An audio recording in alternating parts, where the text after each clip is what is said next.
तो बच्चों, मैं डॉक्टर शारदा कुमारी, महारानी महेश्वर लता संस्कृत विद्यापीठ लोहना मधुबनी से।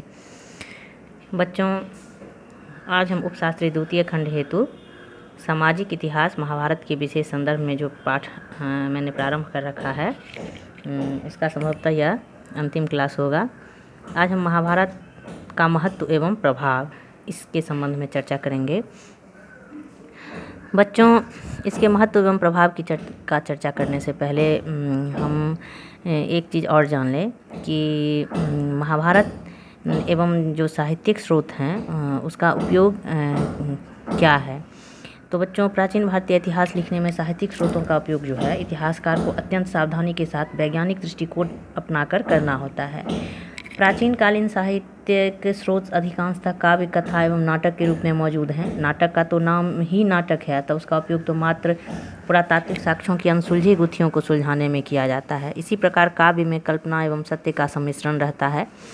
एक इतिहासकार को पुरातात्विक स्रोतों की मदद लेकर सत्य को छांटना होता है। जब एक ही तथ्य एक साथ कई ग्रंथों में मिलता है एवं पुरातात्विक स्रोतों से उसकी पुष्टि होती है, तभी इतिहासकार उसे ऐतिहासिक तथ्य मानकर इतिहास लेखन में उसका उपयोग करते हैं। बच्चों, महाभारत की विषय वस्तु दो प्रकार की है, एक आख्यान एवं दूसरा जो है उपदेशात्मक। उपदेशात्मक भाग में सामाजिक आचार विचार रहते हैं। आख्यानात्मक भाग जो है वो विभिन्न कहानियों का चित्रण होता है। महाभारत में प्राप्त तथ्यों को अन्य प्राचीन ग्रंथों में प्राप्त तथ्यों से मिलाकर देखते हैं। समानता मिलने पर उसे इतिहासकार वैज्ञानिक दृष्टिकोण से परीक्षण के उपरांत इतिहास लेखन में उसका उपयोग करते हैं। जैसे मनुस्मृति में प्राप्त 8 जो है विवाह के जो प्रकार हैं एवं महाभारत में भीष्म पितामह द्वारा वर्णित 8 प्रकार के विवाहों में समानता देखने को मिलती है। महाभारत में वर्णित विदुर नीति की समानता अन्य प्राचीन कानून ग्रंथों में भी मिलती है। इस प्रकार इतिहासकार विभिन्न प्रकार से तथ्यों का परीक्षण करने के उपरांत ही उसे इतिहास लेखन में प्रयोग करते हैं। बच्चों, एक बात और कि महाभारत के संबंध में ये प्रश्न उठता है कि महाभारत के लेखक कौन थे। ऐसा माना जाता है कि महाभारत की मूल कथा के रचयिता भाट सारथी थे, जिन्हें सूत कहा जाता था। ये सूत क्षत्रिय योद्धाओं के साथ युद्ध क्षेत्र में जाते थे व उनकी विजय एवं उपलब्धियों को काव्य रूप में प्रस्तुत करते थे। श्रुति परंपरा के तहत इन काव्य में रचनाओं का प्रेषण मौखिक रूप से होता रहा। 500 ईसा पूर्व ब्राह्मण वर्ग ने इस श्रुति परंपरा से प्राप्त हुई महाभारत की कथा वस्तु को लेखबद्ध किया। यह लेखन 500 ईसा पूर्व से 500 ईस्वी तक लगभग 1000 वर्ष चला। अब यहाँ मूल कथा वस्तु तो प्राचीन थी, मगर उन्होंने परिवेश अपने समय का दिया। यही कारण है कि महाभारत में प्राप्त सामाजिक एवं सांस्कृतिक मान्यताओं की समानता 500 ईसा पूर्व से 500 ईस्वी तक के बीच के इतिहास में मिलती है।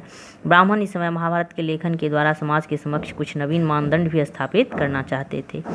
ऋग्वेद में वर्ण व्यवस्था की उत्पत्ति विराट पुरुष के मुख से मानी गई है। महाभारत में उसे परिवर्तित कर ब्रह्मा के मुख से बता दिया गया। 200 ईसा पूर्व से 200 ईस्वी तक मनुस्मृति की रचना हुई, अतः उसकी बातें भी महाभारत में संभवतः जोड़ दी गई। मनुस्मृति में वर्णित 8 प्रकार के विवाहों का उल्लेख महाभारत के आदि पर्व में भीष्म पितामह के मुख से करा दिया गया। अर्थात मूल कथा तो महाभारत की ही ली गई, मगर आख्यानों के रूप में कुछ उपदेशात्मक अंश बाद में जोड़ दिए गए। संभवतः प्रारंभ में इसमें 10,000 से कम श्लोक रहे होंगे, मगर अब यह बढ़कर 1 लाख से अधिक श्लोकों वाला हो गया। इसका रचयिता कौन था? इस प्रश्न का उत्तर बताया गया कि स्वयं महर्षि व्यास इसके रचयिता थे। यहाँ आप महाभारत के जो है आदि पर्व के प्रथम अध्याय के श्लोक क्रम 62 से 33 का अर्थ पर थोड़ा सा हम चर्चा करें। व्यास जी ने ब्रह्मा से कहा, भगवान, मैंने इस महाकाव्य में समस्त वेदों, उपनिषदों, इतिहास एवं पुराणों का मंथन करके चारों वर्णों के कर्तव्य को निर्दिष्ट करते हुए इस ग्रंथ की रचना की है। न्याय, शिक्षा, ज्योतिष, दान, धर्म, समाज, भूगोल, भाषाओं, जातियों, कला, संस्कृति इत्यादि जितनी भी विशेषताएं लोक व्यवहार की सिद्धि के लिए आवश्यक हैं एवं जितने भी लोकोपयोगी पदार्थ हो सकते हैं, उन सब का प्रतिपादन इसमें किया गया है। परंतु मुझे इस बात की चिंता है कि इस पृथ्वी पर ऐसा कोई नहीं है जो इसे लिख सके। तब ब्रह्मा जी ने कहा, आप इसके लेखन हेतु गणेश जी से निवेदन करें। तब व्यास जी ने गणेश जी से कहा, गणनायक, आप मेरे द्वारा निर्मित इस महाभारत ग्रंथ के लेखक बन जाइए। मैंने मन ही मन इसकी रचना कर ली है, मैं बोल कर लिखाता जाऊँगा। गणेश जी ने कहा, व्यास जी, मैं लेखक तो बन जाऊंगा, मगर लिखते समय क्षण भर के लिए भी मेरी लेखनी रुकनी नहीं चाहिए। तब व्यास जी ने कहा, मगर आप बिना समझे किसी भी प्रसंग में एक अक्षर भी न लिखिएगा। इस प्रकार से गणेश ने ओम कहकर स्वीकृति प्रदान की और महाभारत को लिखना आरंभ कर दिया। इसके महत्व एवं प्रभाव पे थोड़ा हम चर्चा करें बच्चों।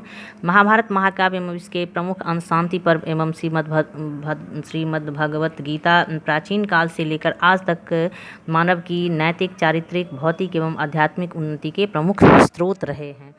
श्री राजगोपालचारी ने श्रीमद् भगवत गीता के महत्व पर प्रकाश डालते हुए लिखा कि महाभारत केवल भारत की ही नहीं अपितु पूरे विश्व की संपत्ति है। महाभारत के आदि पर्व के प्रथम अध्याय के 84वें श्लोक में महाभारत के महत्व पर प्रकाश डालते हुए लिखा है, संसारी जीव जब अज्ञान रूपी अंधकार से अंधे होकर छटपटा रहे हो तब यह महाभारत ज्ञानांजन की श्लाका लगाकर उनकी आँख खोल देता है।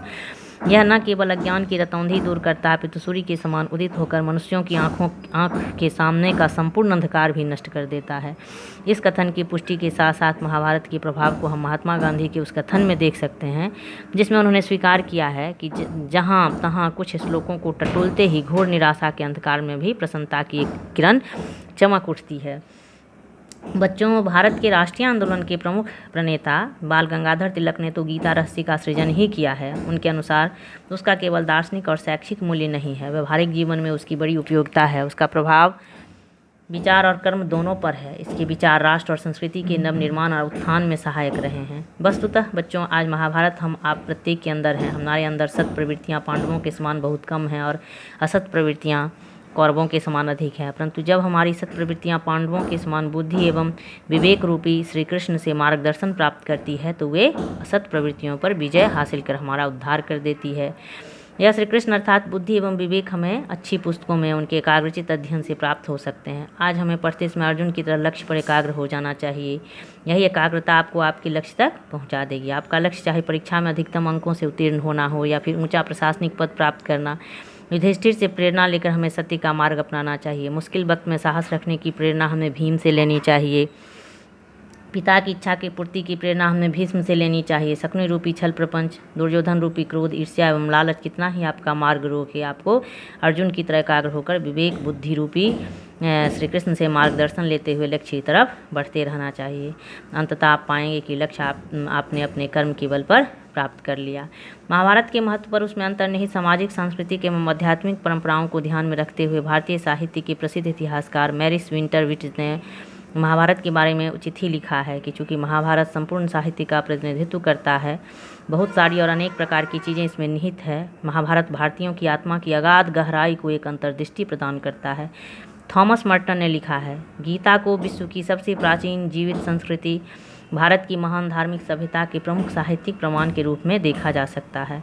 दक्षिणी कैलिफोर्निया विश्वविद्यालय में दर्शन के विख्यात मानद प्रोफेसर डॉक्टर गेडडीज मैकग्रेगर ने लिखा है, पाश्चात्य जगत में भारतीय साहित्य का कोई भी ग्रंथ इतना अधिक उद्धृत नहीं होता जितना कि भगवत गीता, क्योंकि यही सर्वाधिक प्रिय है। तो बच्चों, हमने महाभारत और इसमें जो श्रीमद् भगवत गीता का उल्लेख है उसके महत्व के संबंध में आज चर्चा की। आज के लिए इतना ही। धन्यवाद।